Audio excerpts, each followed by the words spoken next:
మీకు తక్కువ ఖర్చుతో ఎక్కువ బలం ఇచ్చే ఒక 4 సూపర్ ఫుడ్స్ని మీకు పరిచయం చేస్తాను.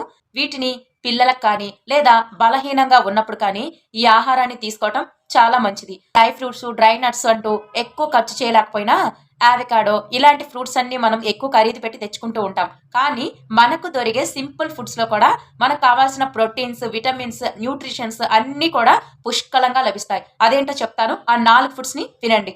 నెంబర్ 1 అరటిపండు. ఇది మంచి బలాన్ని ఇస్తుంది. దీనిలో పొటాషియం అనేది ఎక్కువగా ఉండి ఇమీడియట్ ఎనర్జీని ఇస్తుంది. ఇందులో ఫైబర్ కూడా ఎక్కువగా ఉంటుంది.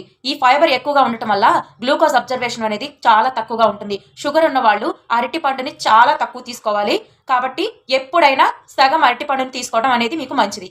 ఇది మెదడుకి, కండరాలకి కూడా ఒక ఎనర్జీని పాస్ చేస్తూ ఉంటుంది. ఎమర్జెన్సీ ఎనర్జీ కోసం అరటిపండు చాలా బాగా ఉపయోగపడుతుంది. ఇక రెండవది బత్తాయి. దీనివల్ల ఇన్స్టెంట్ ఎనర్జీ దీనివల్ల కూడా లభిస్తుంది. అలాగే సి విటమిన్ అనేది దీంట్లో పుష్కలంగా ఉంటుంది. యాంటీ ఆక్సిడెంట్స్ సూపర్ గా ఉంటాయి. నిద్రలేమి సమస్యలకు కూడా ఈ బత్తాయి పండు, ఆరెంజ్ బాగా పనిచేస్తాయి. ఇక నెంబర్ 3 కోడిగుడ్డు. కోడిగుడ్లో ప్రోటీన్ అనేది ఎక్కువగా ఉంటుంది. కోడిగుడ్డు ఎక్కువ తీసుకోవటం వల్ల మజిల్ బిల్డింగ్ కి ఇది బాగా పనిచేస్తుంది. ప్రోటీన్స్ ఎక్కువగా లభిస్తాయి. వెయిట్ లాస్ కావాలి అనుకున్న వాళ్ళు దీన్ని తక్కువగా తీసుకోవాలి.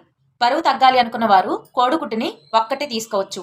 ఎల్లో కాకుండా వైట్ తీసుకోవడం చాలా మంచిది. అది బరువు తగ్గాలి అనుకున్న వాళ్ళు మాత్రమే. ఎందుకంటే ఒక కోడిగుడ్డు మొత్తంలో 72 క్యాలరీస్ మనకు వస్తాయి. క్యాలరీ కౌంట్ చేసుకొని తినేవాళ్ళు ఖచ్చితంగా కోడిగుడ్డు వైట్ ని తీసుకోండి. దీనివల్ల చాలా తక్కువ క్యాలరీస్ వస్తాయి. కానీ ప్రోటీన్ కావాలి, బలం కావాలి అనుకున్న వాళ్ళు ఎల్లోని కూడా తీసుకోవచ్చు. ఇక నెంబర్ 4 పల్లీలు, శనగలు ఇలాంటి గింజలు ఉంటాయి చూసారా, వీటిని ఉడికించుకొని గుగ్గిళ్ళ రూపంలో తీసుకోండి. మీ పిల్లలకు గుగ్గిళ్ళ రూపంలో వీటిని అలవాటు చేస్తుండండి. ఇవి టేస్ట్ని ఇస్తాయి, అలాగే బలాన్ని ఇస్తాయి, ప్రోటీన్ని ఇస్తాయి. వెయిట్ లాస్ లో ఉన్న వాళ్ళు మాత్రం వీటిని తక్కువ మోతాదులో తీసుకోవాలి. దీంట్లో ఫైబర్ అనేది ఎక్కువగా ఉంటుంది, ప్రోటీన్ అనేది ఎక్కువగా ఉంటుంది. వీటి వల్ల బరువు తగ్గటానికి కూడా ఇవి సహాయం చేస్తాయి. బరువు తగ్గాలి అంటే ప్రోటీన్ ని, ఫైబర్ ని అందిస్తూ తగ్గాలి. అంతేకాని అసలు ఏ ఫుడ్ ఇవ్వకుండా బరువు తగ్గాలి అనుకోవటం మంచిది కాదు. మీరు ఉపవాసం చేయాలి అనుకుంటే weekly once only water fasting చేయండి.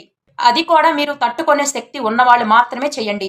ఏవైనా చిన్న చిన్న రోగాలు, చిన్న చిన్న సమస్యలు ఉన్నవాళ్ళు ఇలా పూర్తిగా వాటర్ ఫాస్టింగ్ ఉండకండి. నేను చెప్పిన 4 రకాల ఫుడ్స్ మీకు తక్కువ ఖర్చులో లభిస్తాయి.